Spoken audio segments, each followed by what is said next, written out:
नमस्कार, मैं हूं गीतिका पांडे और आप देख रहे हैं मध्य प्रदेश का number 1 news channel clean news MP. चलिए देखते हैं मध्य प्रदेश की सभी शाम तक की मुख्य खबरें फटाफट अंदाज में।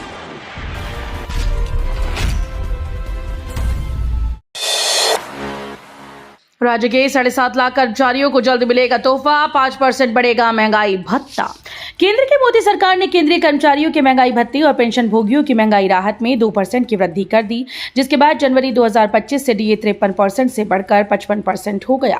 केंद्र के ऐलान के बाद अब राज्य सरकार ने भी डीए बढ़ाना शुरू कर दिया है। अब तक राजस्थान, उड़ीसा, असम, यूपी, गुजरात, हरियाणा सरकार ने डीए बढ़ा दिया, लेकिन मध्य प्रदेश के 7.5 लाख अधिकारी कर्मचारियों को अब भी महंगाई भत्ते की वृद्धि का इंतजार है।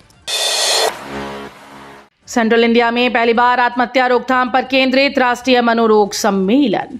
Indian association of private psychiatrist के नेतृत्व में आज से भोपाल एक ऐतिहासिक आयोजन का गवाह बनने जा रहा है। यहां आईएपीपी की 2 दिवसीय मिड टर्म सीएमई 2025 आयोजित होने जा रही है, जो आत्महत्या रोकथाम और मानसिक स्वास्थ्य जागरूकता पर केंद्रित है। 50,000 से अधिक नर्सिंग छात्रों को राहत, हाईकोर्ट का फैसला।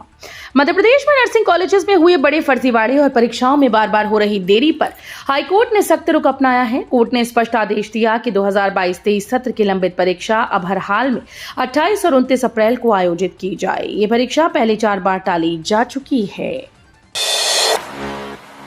एमपी में 50 दिन में पराली जलाने के 34,000 केस, सैटेलाइट के जरिए होती है निगरानी।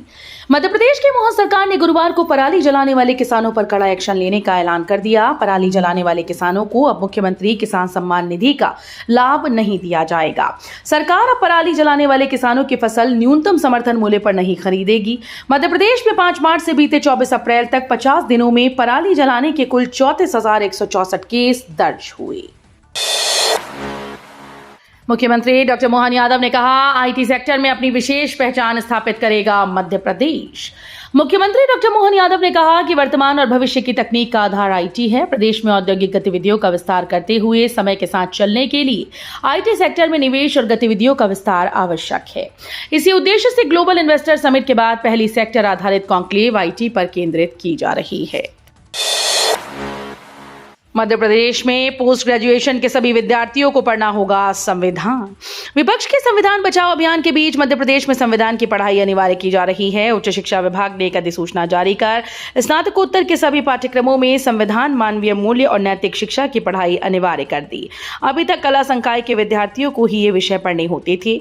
नई अधिसूचना के बाद विज्ञान, गणित और वाणिज्य संकाय वालों को भी संविधान का पाठ पढ़ना होगा।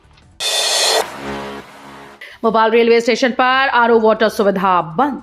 राजधानी भोपाल का रेलवे स्टेशन भीषण गर्मी में यात्रियों के लिए राहत की बजाय परेशानी का कारण बना हुआ है।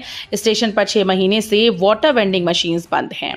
इन मशीन के जरिए यात्रियों को बेहद सस्ती दरों पर ठंडा और आरओ का शुद्ध पानी मिल जाता था, लेकिन अब गर्मी के मौसम में ये सुविधा बंद है। बता दें कि इस सीजन में भोपाल में अब तक अधिकतम तापमान 42 डिग्री पहुंच चुका है। कांग्रेस का आजादी दिन इंदौर बंद का आह्वान। इंदौर शहर कांग्रेस कमेटी ने जम्मू कश्मीर के पहलगाम में हुए आतंकी हमले के विरोध में इंदौर के सभी व्यापारिक संगठनों से 26 अप्रैल को आधे दिन का स्वैच्छिक इंदौर बंद रखने की अपील की। इंदौर शहर कांग्रेस कमेटी ने केंद्र सरकार से आतंकियों के खिलाफ कड़े कदम उठाने की मांग की। वहीं भोपाल में भी अहिल्या चैंबर ऑफ कॉमर्स ने दोपहर 2 बजे तक का बंद का आह्वान किया। एमपी में पुलिस को सांसदों, विधायकों को सैल्यूट करना अनिवार्य, डीजीपी का आदेश। मध्य प्रदेश पुलिस के लिए एक नया आदेश जारी किया गया है, जिसके तहत अब पुलिस अधिकारी और कर्मचारियों के लिए सांसदों और विधायकों को सैल्यूट करना अनिवार्य होगा। यह आदेश राज्य के पुलिस महानिदेशक कैलाश मकवाना ने जारी किया। इस आदेश का कांग्रेस ने विरोध किया है। जीतू पटवारी ने कहा कि आदेश को लोकतंत्र पर हमला और वर्दी का अपमान करार दिया।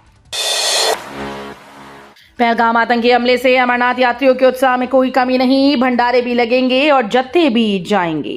पहलगाम आतंकी हमले के बाद भी अमरनाथ यात्रियों के उत्साह में कोई कमी नहीं आई। उत्साही श्रद्धालु आतंकवादियों और उनके पोषकों को जवाब देने के लिए 3 जुलाई से शुरू हुई अमरनाथ यात्रा को लेकर उत्साहित हैं। पिछले 24 सालों से श्रद्धालुओं को गाइड बनकर यात्रा कराने वाले मध्य प्रदेश के ग्वालियर के प्रोफेसर डॉक्टर संजय पांडे का कहना है कि आतंकी हमले के बाद बड़ी संख्या में युवाओं ने उनसे संपर्क किया। इससे पहले अमरनाथ यात्रा कर चुके श्रद्धालुओं को भारतीय सेना के सुरक्षा इंतजामों पर पूर्ण भरोसा है, क्योंकि वहां के सुरक्षा इंतजामों को पहले देख चुके हैं। तो ये थी शाम तक की मुख्य खबरें। रोजाना ऐसे ही मध्य प्रदेश से अपडेट रहने के लिए क्लीन न्यूज MP को अभी सब्सक्राइब करें और वीडियो को लाइक करना बिल्कुल न भूलें। धन्यवाद।